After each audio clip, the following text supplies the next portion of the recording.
Well, hi there. This is the semi gelatinous corpse of John Anthony Francis Wilcox. And these are six wonderful Sam Brown songs from Box. Before I get into all of that, the links to these six songs can be found in the comments section below this video. So, a lot to unpack here, as they would say. So, Box is the fourth album from Sam Brown. She is a British singer-songwriter, pianist, ukulele player, incredibly talented person. So, um, before she had her own solo career, and even during it, she started out as a backing vocalist with like Spandau Ballet, Barclay James Harvest, personal favorite, Pink Floyd, band you may have heard of, and she also sang with Jon Lord from Deep Purple on some projects, and did a lot of touring with Jools Holland, who many of you know from his work with Squeeze.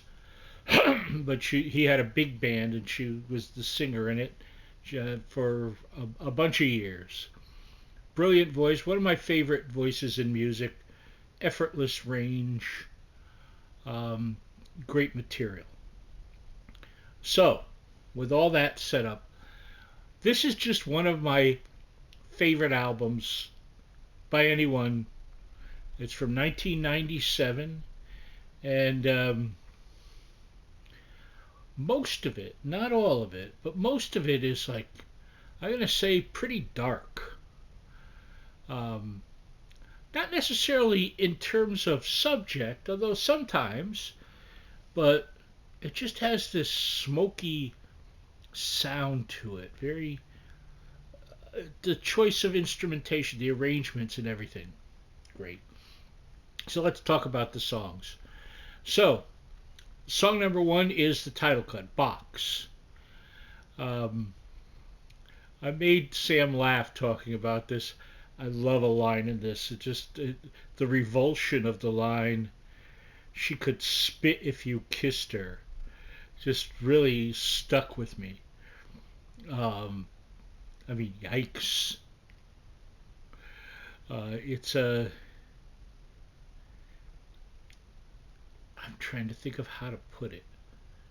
Is it a cautionary song? Maybe.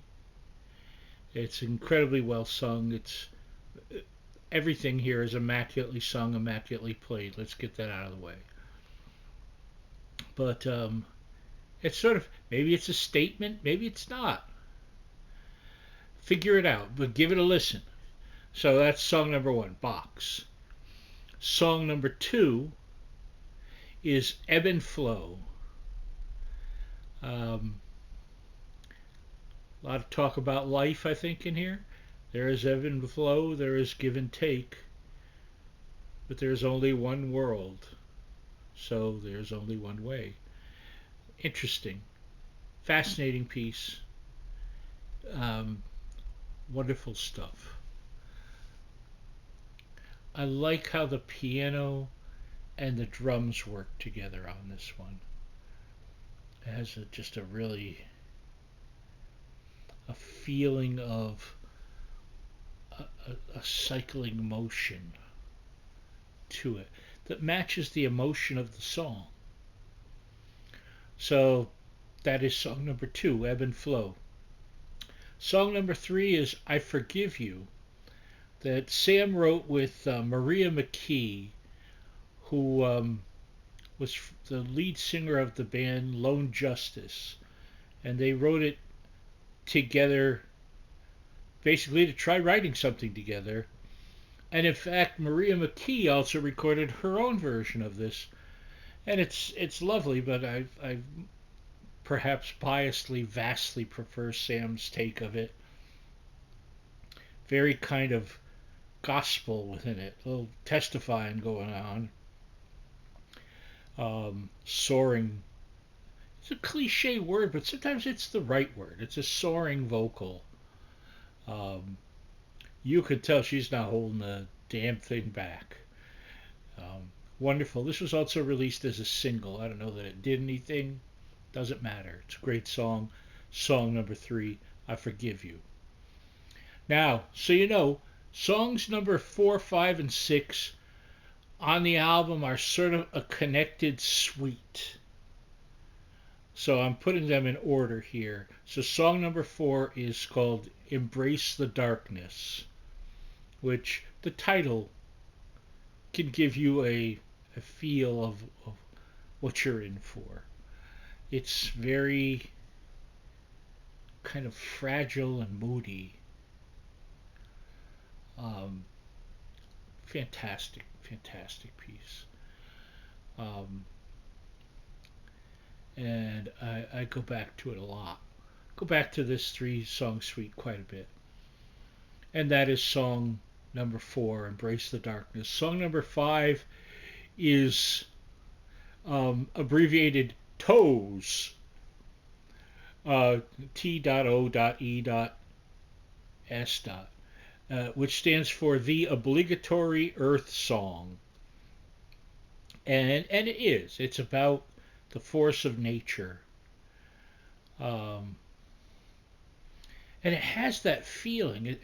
It makes me feel like I imagine being in like a boat on a rough ocean kind of thing.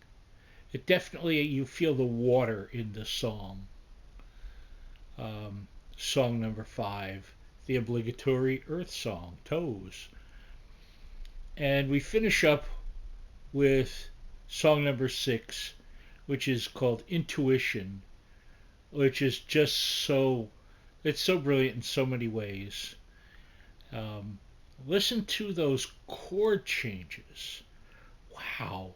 Talk about expansive, and the delivery, the vocal over it. Oh, I I recommend this song to a lot of people over the years. Um, it's a stunner. I think everything here is, but I just thought this is the way to wrap up this 6 songs. It's so powerful, and the stuff that Sam does with her voice is outrageous. So it's song number 6, Intuition. Um, Now, a coda here, so you know. Around 2007, I believe it was, Sam had something happen and she couldn't sing anymore. She's had some throat operations, and to this day, what now, 16 years later, she still cannot sing. She will never be able to sing like that again, as far as we can tell. But the funny thing is, to update you, that hasn't stopped her. In January, she put out a new album called Number 8. And what she does, we discussed this on the phone, is she kind of intones it, I guess you'd say, and uses modern technology, to move her voice around digitally, and has written songs with a friend of hers that really fit that. And it's a much more electronica-y sounding thing. And you can check out her, easy to look up on YouTube, a brand new video called Doll, uh, which is worth your while. It's a lot of fun, and very kind of a maybe snarky, sarcastic song. Maybe not. Maybe just genuinely asking people why you want to have all that plastic surgery or whatever you do, Botox, you name it. Why are you focused on um, how you appear to others in an obsessive way, I guess you'd say. Anyway, that's a little coda here. These have been 6 wonderful Sam Brown songs from Box. Please, please give these a listen. They're really worth your time. I'd love to hear from you. I love you. Take care. We'll see you next week. Bye bye.